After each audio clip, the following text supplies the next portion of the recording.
Lowell Ricklefs is the CEO and founder of Traction Advising, which specializes in helping B2B SaaS companies with more than 5 million ARR get acquired.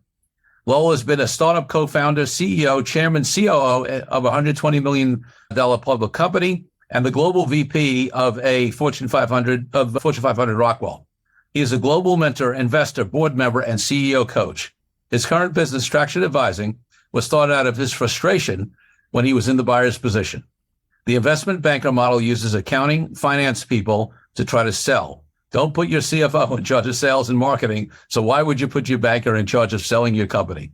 Lowell has seen the M&A from every perspective and wants to share what he's learned that will help you get more money for your business. Lowell, welcome to the DealQuest podcast. Thanks. I appreciate the opportunity to be here. This is great. Yeah. So listen, as listeners can tell from just the bio, you have a different perspective on doing deals. Yeah. You have extensive experience, from various aspects over many, many years. But before we get into all that, I want to take you back to when you were a little kid growing up, maybe 8, 10, 12 years old. What did you want to be? Because my guess is an M&A, professional, executive, buyer, all of the stuff you've done probably wasn't it back then, but you tell me. Is it truth be told, I wanted to be a rock star. I wanted to be able to play the electric guitar and shred it on stage. And I just lacked the talent and the creativity to do that. But yeah, it's still out there. Maybe there's still time. When I was younger, I decided I want to learn to play guitar. I think I made it through 2 or 3 lessons. I was like, no, not for me. And and I'm usually pretty persistent at things, but I don't know. I guess I thought it was going to be easier than it was. One more question looking back. What was your first deal of any type? It could have been something small when you were a kid or early in your career, whatever comes to mind. Oh boy. I mean, probably a car, probably my first car. My parents were, they said you can have a car when you can afford to pay for the car, the insurance and the gas. And I think I was 16 and worked a couple jobs in high school and I went to buy a car at $325 to buy a car and negotiated with the dealer. It didn't run. It needed a new engine, but I thought I could put a new engine in it. And and it went sour. The guy agreed. And then when we were signing papers, he tried to add all these other fees in there. I got princess. So it was my first experience with someone trying to make a deal turn out differently than I thought it would be, simpler up front.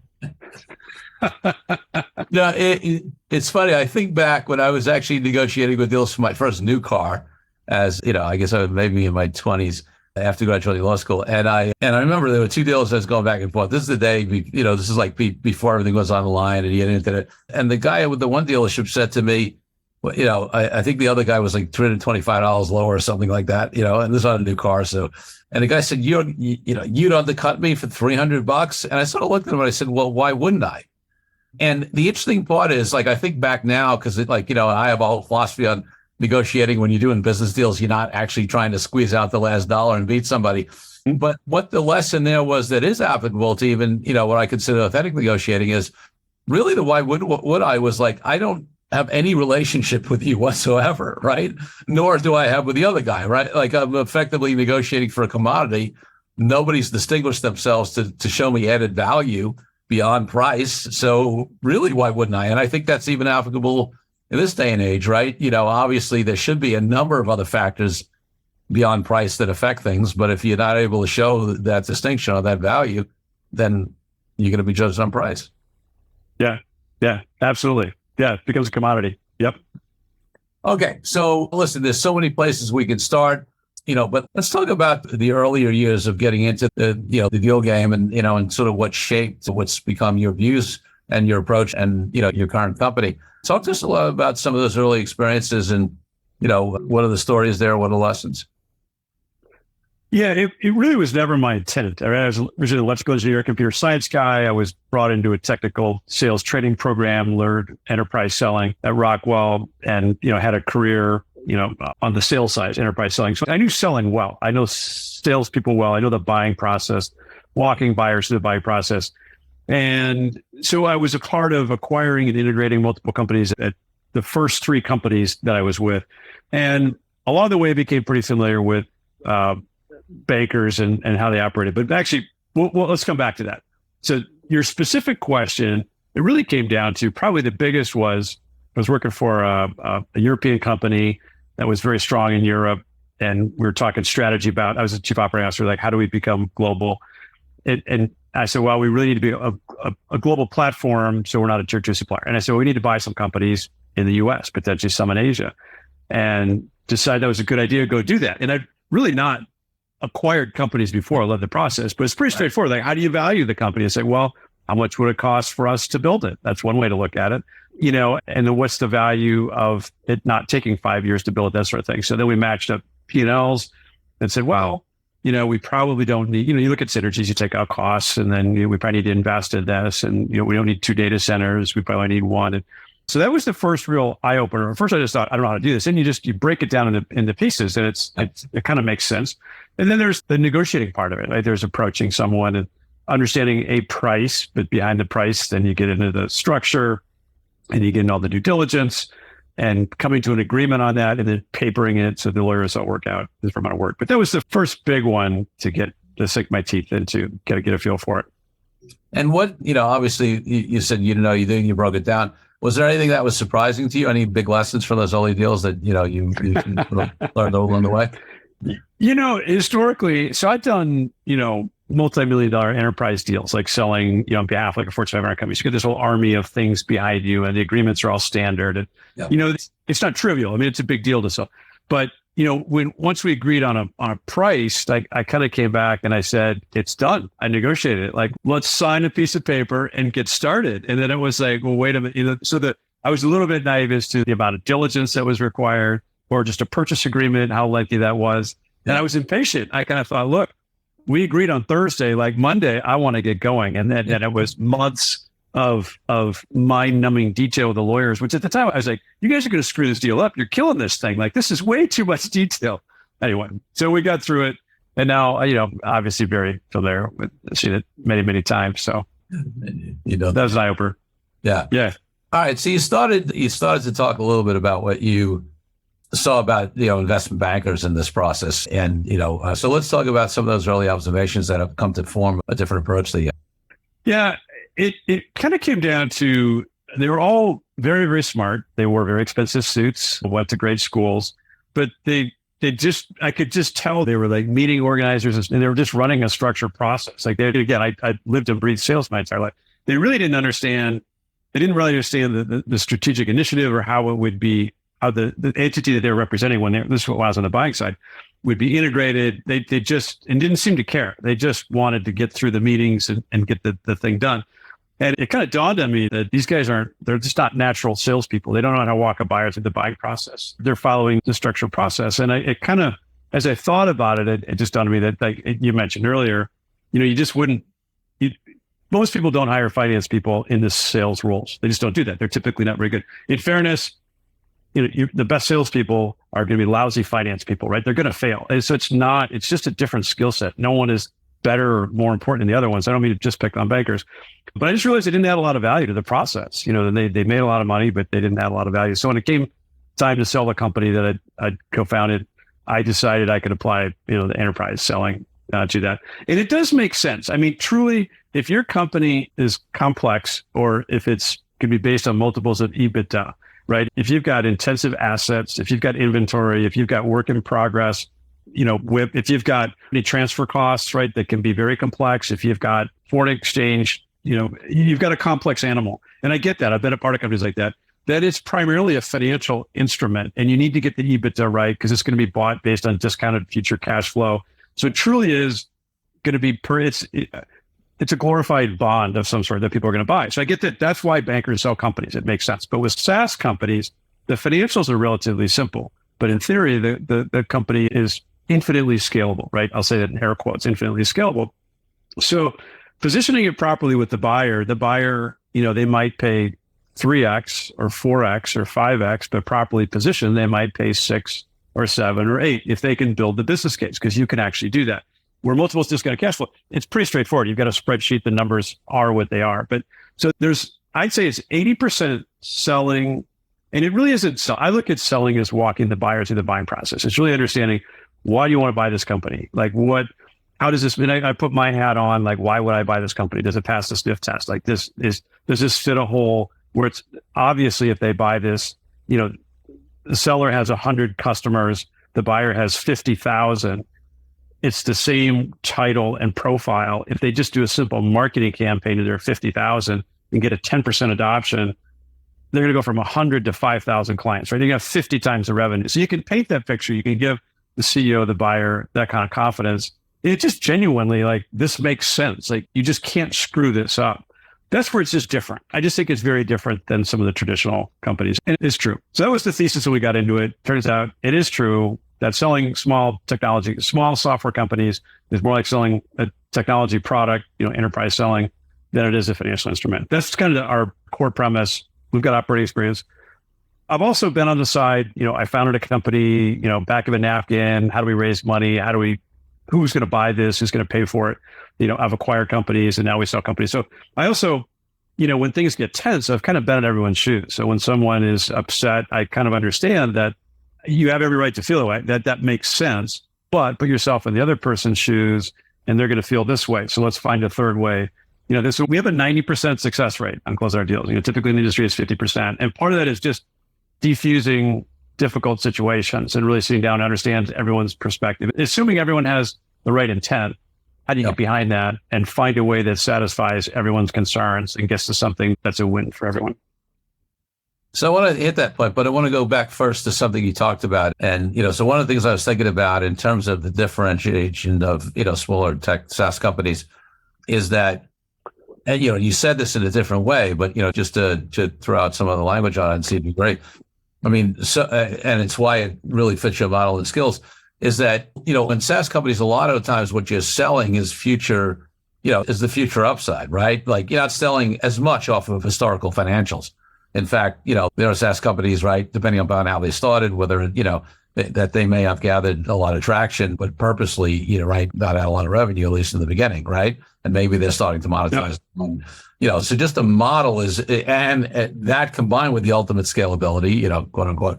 Yeah. And, it's interesting. In most traditional businesses, other areas, the buyers will quickly say, I'm not going to pay for future growth, right? Like, I got to go create that. So I'm not going to pay for future growth. I'm going to pay you for what you've done. But in SaaS, SaaS sales, it's less, I'm not saying that they're just going to pay for anything, but, but it's right. A little, there's a little more willingness to bet on that upside because of the scalability, because of the lack of significant cost compared to some businesses in that scalability and, compared to their ability to do that, just the way the industry is, right? I mean, is that right? Yeah. Absolutely. And that's where it's really interesting sometimes because if you've got a pure financial buyer, it's a search firm, which are great buyers of companies, but they're going to, group of guys are going to pull their money and they're going to buy a company and then they're going to kind of usually organically, incrementally grow the business. Well, the future, they could bet on what the future would be, but they're going to invest to get there versus someone that, again, the 150,000 clients, the person with 50,000 clients, they're pretty confident that, can they double it? If you have 100, can we get 100 out of our 50,000? I mean, come on, anyone can do that. So in many ways, it's just much easier for them to justify paying a higher price. And they don't even feel like it's a high price because in their mind, they've built a model that shows, probably, 10% per year adoption, 5,000 per year. So it just dwarfs what they're paying for. But I also understand that, if you're, pure financial buyer or a similar size company, you're going to buy it for its existing revenue and then the incremental revenue, but you're going to have to earn that revenue to get there. That's harder. And that might put more pressure on what the multiples might be. Yeah. Yep. Okay. So, and then the second point that you brought up, I'm really, really interested in this because, I believe, listen, we help negotiate a lot of deals. And unlike some attorneys, we actually get involved earlier because, we're good at negotiating and strive and buck out and negotiating all this stuff, right? So we don't just come in and document deals. So we play this role as well. And sometimes, we deal with bankers and we deal with consultants. But, what you said before about being in the buyer's shoes, being in the seller's shoes, being like, having all these perspectives and being able to understand it, is really crucial because, deals are done by humans, right? Yeah. Yeah. Oh, yeah. Have all their own stuff going on. You got organizational, cultural, bureaucratic issues. You got individual people. So I can go off on this. I've talked about it somewhat in the past, but I'd love you to delve a little more into that. Like, it can become complex depending on who the players are. They can have their own motivations that may align or not align fully with that company's, So talk about, helping folks through that process with all different factors. Well, as logical as we all like to think that we are, and many of us have some element of that, and everyone has some element of it. Some are actually logical and strategy, and there's a lot of money at play. We're at the end of the day, I think there's an emotional element behind almost every deal that gets done, and it might be, boy, this makes strategic sense because we've got a hole in our product portfolio. That all sounds very straightforward, but at the end of the day, someone wants to be successful. They want to get their bonus, or the CEO wants to keep their job for a few more quarters. It's publicly traded, but there's some level of, and that's okay. So I think it's just part of it is understanding what those drivers are, like what the motivation might be. And just having worked in a, Fortune 500 company for half of my career, and I understand some of the political dynamics that can go on, or I understand that, I may be talking to the VP of product on this deal, and this person says, hey, I'm going to buy your company. I know he's going to sit around a table with the VP of HR, and he's going to sit down with the CTO. And at the end of the day, no CEO is going to allow a company to be acquired without them getting sign off from the board or approval from the board. And some level, they're going to put their butt on the line. So they're going to be involved. And I just know that in those meetings, any one person can raise their hand with an issue. I think the page load times are too slow. This thing's not going to scale, right? And that can kill a deal. So I call it it's like whack-a-mole, that then you play it's in some ways you just need to keep tabs on people on a pretty regular basis, take their temperature before that thing takes on a life of its own. That potential issue takes a life of its own, and the deal is sunk, and you try to resurrect it, and everyone's given up on it and moved on because they thought that was a fatal flaw. So understanding those things in real time, but also understanding, really from the start, I encourage, we call them fireside chats. Once we qualify a buyer, we'll have a fireside chat with the CEO. And I encourage the CEO, or we will prompt the buyer to say, because rather than just answer questions, start off with, why do you want to buy this company? Like, what piqued your interest? Why are we having this conversation? Like, it's fascinating because often they'll start off with, oh, well, we built something like this. It sucked. No one wanted to use it. Our churn was high.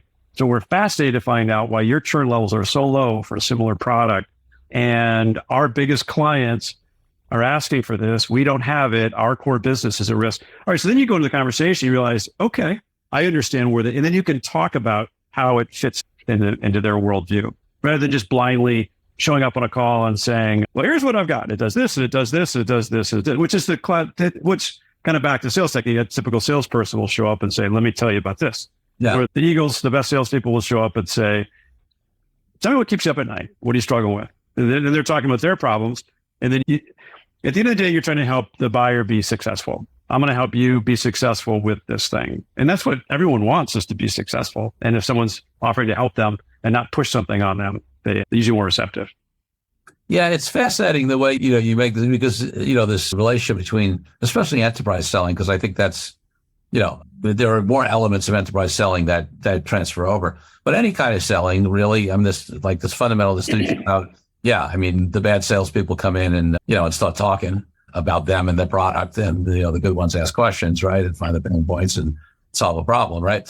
But, and how that's transferable, because to some extent, we talk on this podcast all the time that organic growth and inorganic growth are different, that we actually don't have people, we don't have salespeople on this podcast because this is about deal-driven growth, which we consider the inorganic side, although salespeople often call their sales deals. I'm not judging that. It's just not, it's not the purpose of this podcast, right? There are other ones that talk about organic growth and sales and marketing and that kind of stuff.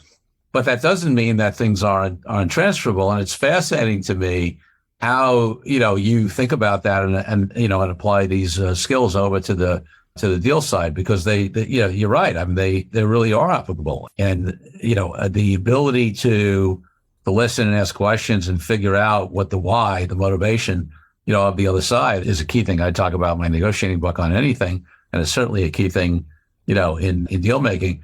And, and the fact that people don't do that is, in so many areas. I see it, when I speak to attorneys, I mentor or train, for example, in my business, attorneys are horrible. They're so trained to go in and talk about their credentials and the deals they've done and the clients they represented, whatever.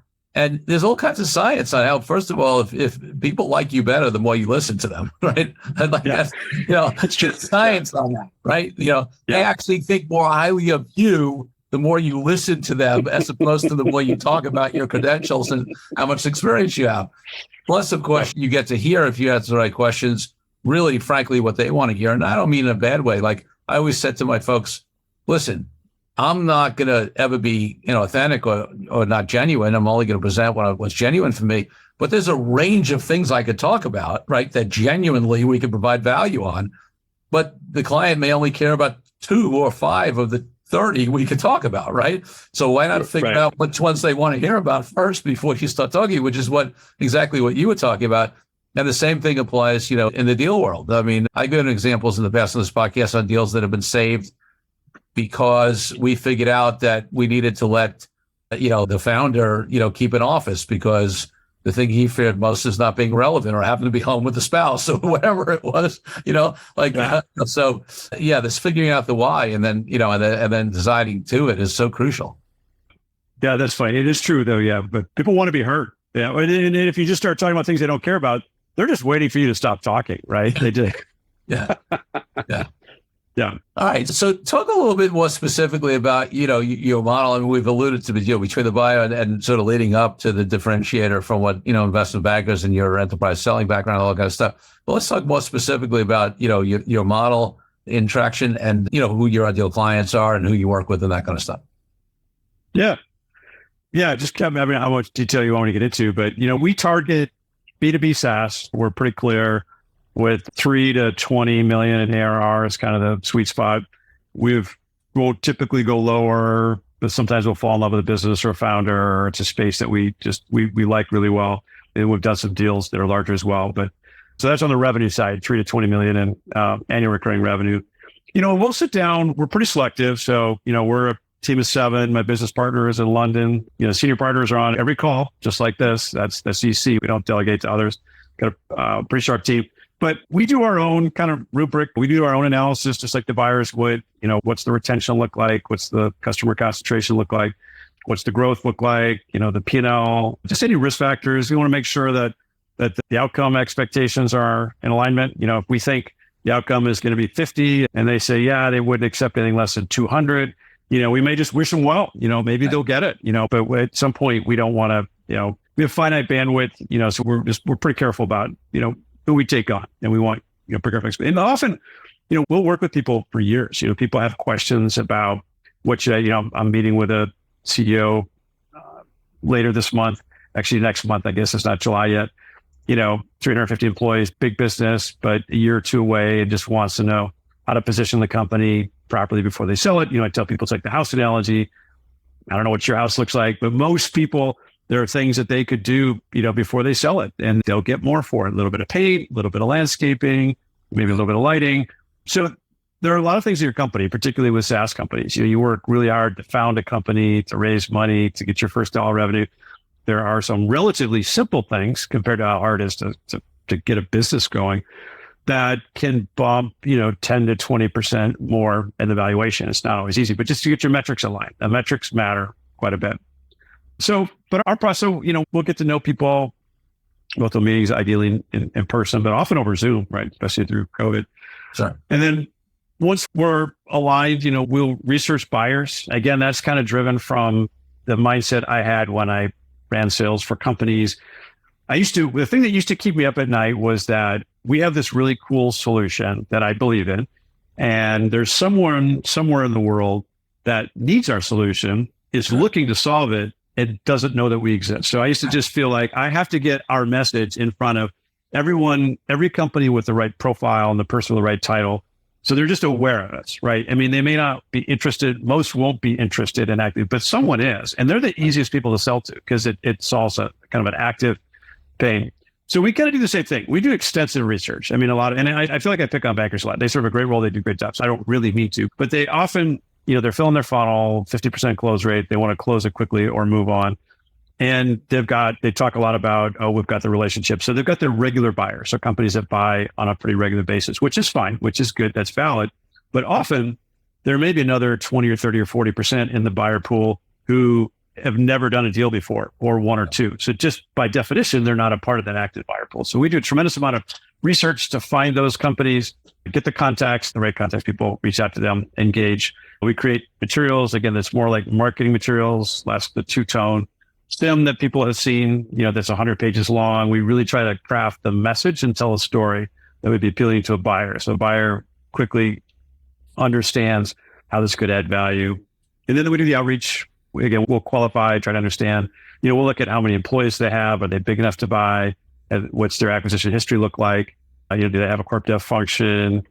And then, we have a fireside chat, get to know each other. Then we, indications of interest, narrow that down to 2 or 3, deeper diligence, LOIs, purchase agreement, attorneys do the heavy lifting, and then sign and close. Everyone smiles for the camera. Money gets wired to the bank. Yeah, that's the highlight. Love it. And so, I know you've been careful not to, on the one hand, picking on investment bankers, but also acknowledging that they play a role. But some might say, wait, it sounds like you're pretty much acting like an investment banker, maybe with more of a marketing, sales, approach to it. But are there other differentiators? You don't have to give us details in terms of numbers, but I mean, do you charge differently? Are there success fees? Or, are there other distinctions between the way you work as opposed to investment bankers? The feedback that I've gotten, we compete against investment bankers, right? We're M&A advisors, investment bankers. It's, we don't raise money. We're purely focused, and, we don't sell pharmacies. We don't sell wire companies. We're purely focused. So it's kind of like if you tear your ACL, most advice most people will tell you is, I don't care where the guy went to school. I don't care what he did. If the guy does 150 ACLs a year, you're fine. They're going to do a good job. It's like a machine. If the guy does everything, he does 1 a year, you're in trouble. It's not going to go well. So, but our fees are compatible. Well, whether we win or lose, most people tell us our fees isn't why we lost. It isn't why we won. So it's similar. So, this isn't on the fence side, but we also get involved there are hundreds of things that, this. There are hundreds of little things that come up when you're doing a deal. Everyone thinks about how much am I going to get for, what's the valuation, and structure is the next big thing that they think about. But there are a lot of little things that come up where often a CEO, they were busy before they were running a process. Now they're in a process, they're bombarded with stuff. And a lot of times these things come up and they just get overwhelmed. And they're like, and so just to have a trusted, someone that you could trust, say, does this matter? Should I care? Is this typical? It's just someone that can just say, it's not a big deal. Or, a holdback standard, 10%. This is just, it happens all the time. It's good to say, well, it was a bait and switch. They said it was cash. Well, it's cash, but the holdback is standard. Every deal has a holdback for indemnification. It's fine. Don't sweat. So just kind of, you're talking them back from the ledge quite a few times. So we're always available for that. Or even, we don't do tax or legal, but we could kind of give indications of what was seen or what's typical. And especially when you do the equivalent of 150 ACLs, right? You know the market, that particular niche, the market. You're not, you can really, you really have that kind of experience to say, hey, no, this is standard, or this is where the market is, or this is, outside of, this is something we should negotiate. Yeah. And then even, as many deals we've been through, it's amazing how there's still a bit of an art to it when it comes down to the end. There are still things that come up where you scratch your head and say, okay, haven't seen that before. So, but that's in some ways, it's kind of the fun part. You're like, all right, well, let's think about this for a minute. Okay, that's what you want. And you're saying no, that's a deal breaker. Well, let's talk about what's behind that. Let's dig into this, right? I guess that's part of what I like about it is it's that strategic part. It tickles your brain. It's not just running through a process. It's just thinking about, all right, that's a funny one. Sometimes I just think I don't see a way around it, but then you sleep on it, you're thinking through it. It's like, I got an idea. What if we did that? What if we tried this and this, and then I think that might work. So you're kind of trying to build those bridges back to keep it going. Love it. And if you don't have one, it's fine. I'll go to my next question, but anything come to mind where, on a particular deal where something was stuck and you were able to find a creative solution to get it back in? One that comes to mind was a large publicly traded acquirer was buying a small, mid-sized company. There were competitors, but one was much, much larger, multi-billion-dollar publicly traded company. And there was concern about the IP, and the buyer said, well, we are going to do a code review. And the seller said, that's our secret. I mean, we're going to show them everything. And then we've got no, and it was the deal. Like both sides were like, well, we're not buying the company if we can't see it. And these guys were like, well, we're not going to let them see it until they buy it. And so, I had to sit down and kind of tell the buyer, look, hey, if Microsoft would not buy you without looking, or sorry, I said, if Microsoft want to come and look at your IP, would you show it to them? And he's like, no, we're not showing our code. This is, we compete with, I can't say why, but this is where we compete. I said, well, that's how they feel. Like, that's who you are. And they kind of said, okay, all right. I can understand. I'm no longer like mad, like I can't believe they would say that. And then, talking to the seller, say, hey, if you bought a smaller company, you're effectively buying the IP. Like, would you really buy them not seeing the code? They're like, no, I wouldn't. I said, okay, well, that's where they are. And then, then we kind of went back and forth about the buyer took an employee that signed an agreement that they wouldn't do any product development for 2 years. And we used a computer that was not connected to the internet. And there was supervised code review. And so they found a way that the buyer got the comfort that they needed and the seller had the security that they needed. And that was, that was tense. I mean, but in the end, both sides were perfectly happy with the way it worked out. That's great. Great example. Great example. So let's talk a little bit about the market, right? So obviously, particularly in the SaaS space where you focus, what's going on? Because obviously, I'll talk more general trends, but we have seen, and we do deals in a number of industries, but financial services and tech are our two biggest sectors. And, let's go back the last couple of years have been crazy. I mean, the deal volume was ridiculous. The private equity money, and the money in the space was huge, and, then obviously we had some headwinds with the interest rates going up, cost of capital going up, inflation, which is now coming back down, but some uncertainty in the market, all that kind of stuff. And, we were sort of wondering how it was going to affect things, for us. And we are not a microcosm. You can't extrapolate, out necessarily from us, but we were crazy busy for a few years. And then the first quarter slowed down a bit. But the second quarter is ridiculous now again. So what are you seeing, particularly in the SaaS space, in terms of volume of deals, in terms of structure, in terms of valuations? We've seen generally some softening on valuations, a little bit of restructuring, but still historically pretty good. What are you seeing? Yeah, I think so what we've seen, the area that we play in are, companies they're typically linear growth companies. They're not the hockey stroke. If they're hockey stick growth, my advice is, if you can keep this up, you should, because it'll be worth a lot more money. Like, you don't want to say. So in that case, the multiples didn't get that wild. They definitely bumped up. They ticked up a little bit. Yep. So they didn't have as far to fall. They weren't doing the crazy, 20x. I've seen somewhere in the 100, 200, like the fundraise. It was crazy. I couldn't in my wildest dream imagine how that could ever pay out. So it hasn't come back down that far, but we've definitely seen strategics with the focus on profitability, conserve cash, and definitely much more conservative. So definitely less interest on the strategic side. Private equity, like, you mentioned with the increased interest rates, the leverage, their models don't work quite as well. So I think what's interesting is both VC-backed companies, PE-backed companies we've seen deals where there's a mix of cash and stock, which we'd not seen before. And I think some of that is the value is, some might argue, inflated, or the value was higher anyway. It's subject to, and so they're using a mix of that stock and some cash. Ideally, I think cash with maybe less leverage, so they can put some money to work to roll things up, because they're own investors, right? They want to raise new funds, and there's not been as much liquidity for their investors as well.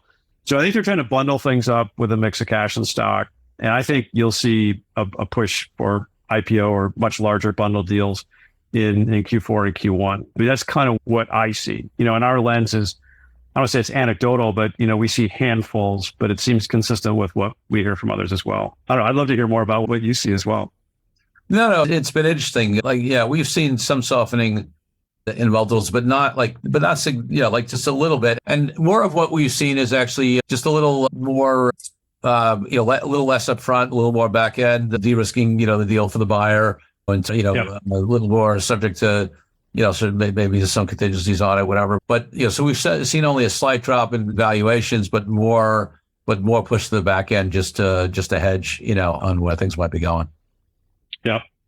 Yeah. We've also seen I've always stressed to people that, look, anecdotally, you'll see companies that burn a lot of cash that get big multiples, but the vast majority of the deals that I see, they're profitable. So, and now I've really seen less risk tolerance on the buyers where they're identifying for if you lose clients. Basically, they're saying, hey, if this business becomes unprofitable, we're going to claw things back. So where they used to be more focused on like top line revenue, it's break even, and then together we can grow even more. So there's still a growth focus, but it's profitable growth focused. Yeah, yeah. So they'll give you the upside earnout, but they want to claw back on the downside. Yeah. We're seeing that as well. So what are some of the biggest mistakes that sellers make in these kind of deals? That's a really good question. I don't know if it's a mistake. I think the most common thing that we'll see is particularly companies with less than 10 million in ARR, they often don't have a CFO. And their financials are relatively simple, and they may just have a part-time bookkeeper, and what's in QuickBooks just isn't accurate. And so what they claim or the numbers that we get, and often it's cash-based financials, right? It's not accrual. So, and sometimes they've got some major shifts in revenue, and sometimes they come in at 40% growth, and then you do the QV, and it's like, well, actually that revenue expense quite light. So actually it's more like 15-20%. That's a pretty big deal. It's like, oh, we thought we were profitable 20%. It's like, well, that's not really. So that's the biggest thing I see is sometimes like getting that right. The other thing, again, I don't know if it's a mistake, but it can become tense is software startups. It's 3 people in a coffee shop, working part-time, you're just happy to be doing it. You're all excited trying to get this thing going. You don't have IP assignment, right? So that's a big deal. And often it doesn't come to the 11th hour when you're closing. It's like, well, we need the IP assignment letter from Joe. Well, Joe hates me. Joe left and it wasn't pretty. Joe's not signing anything, right? And that's, well, Joe wrote this code that we're buying.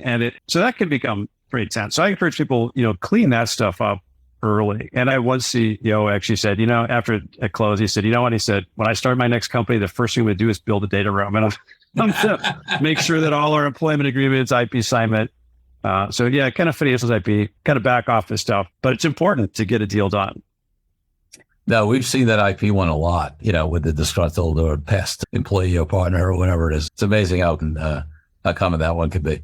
And, we sort of chuckle when the CEO said he's going to build the next company's going to build a data room, but it's actually a smart thing to do. I mean, this concept of being able to build a company as if you're going to sell it, whether you're going to sell it or not, that's sort of a detail, another approach on it. And it makes sense because it saves.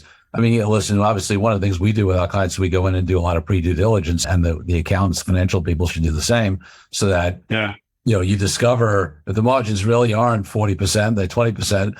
We discover that before you presented 40% to the to the buyer, right? Yeah. Because you get a finite amount of credibility in the deal, right? And exactly. And you got I call it negotiating capital. I always tell people like don't give a laundry list of 17 things that you want, because the first 2 are worth 5 times as much as the next 15 that are on the list. And sometimes, but getting that through, it's like, yeah, but I want another $10,000 a year. It's like, yeah, but you're asking for $3 million a year and $10,000 a year here. Like that doesn't, those, I know it feels like anyway. So, but sometimes just kind of walking through that kind of stuff can be challenging. Yeah, no, it's 100%. Before I ask you my final 2 questions, any other thoughts you have you want to share, whether it's about the market, deals, your company, or anything we haven't covered? The only thing I'll throw out there is I think the feedback I get from buyers is there's not a lot of quality deal flow right now. There are a lot of the companies that have to sell are kind of coming up. A lot of the companies that are heads down, focused on profitability, or I think some may be thinking, let's wait till the multiples pop back up. Not sure they're going to come back up wildly. I think that was a kind of anomaly. But I think there's a backlog of companies antsy to go to market again, like Q4, Q1. I think you see it pick up quite a bit. Yeah. Yeah. There's always, I've talked about it on this show recently. You run into these periods, if you've been around as long as you and I have, you see it. You always run into these periods where the market, and then there's a disconnect. I mean, people are less familiar with the M&A markets. You see it in the housing market, right? It's the same thing, right? At some point, sellers have a certain expectation of what the market was. And if it drops, then they have this bigger number in their mind, and it takes them a while to adjust. They hope it's going to come back up. But then at some point, they're realistic and they have other drivers that have them want to sell, whether it's a house or a business. Yeah. And they start to realize, well, I don't think the market's coming back up, so quickly. And, but you always have this gap period where the expectations misalign because the buyers always often adjust to those factors more quickly than the sellers psychologically. And, and then deals slow for a while until they come back together, in terms of that makes sense. All right. But before I ask you my final question, if people want to find out more about you and your company, what's the best place for them to go? You can go to our website, www.tractionadvising.com. LinkedIn, we've got a bunch of information on LinkedIn as well. Kind of a unique name. It's a mouthful, Lowell Ricklefs, but if there's anything good about it, I guess there's only one out there. There's That's the good news, right? You don't have to sift through the 25. Which one is he? Or you can email me directly. It's just Lowell, Lowell, @tractionadvising.com. And if people have questions that are curious, I enjoy the conversation. I love hearing about people's journey. I'm happy to answer any questions. You're not going to get a hard sell or push, so feel free to reach out. Excellent. Well, my final question of the podcast is always about my highest value in life, which is freedom. And for me, that means everything from freedom around the world for people from oppression to why I'm an entrepreneur and I haven't had a boss in decades. What does freedom mean to you and how does it impact your life and business? Wow. It's the freedom part of it. For me, being an entrepreneur, it's the freedom, and I've done this nomadic mentors like volunteering around the world, but freedom to start a business easily without a lot of interference. I mean, it's very, very easy. For $150, you can start a business and you can be in business. And that's just not the case in a lot of countries. So that's one of the things that I really appreciate is that it's easy for people. And then we tend to attract some of the best and brightest from around the world to come here and start up companies. And and we're free. We've got a large market. If you live in a small country, you may build the exact same product, but generally, if your country has 30 million people, that's kind of the reach that you'll get if you don't branch out. In the US, you've got this massive marketplace with a fair amount of wealth. So easy to spread. It's a good place to start. Love it. Lowell, thank you so much for bringing a great guest on the DealQuest podcast. I appreciate it. Thanks for the opportunity to be here.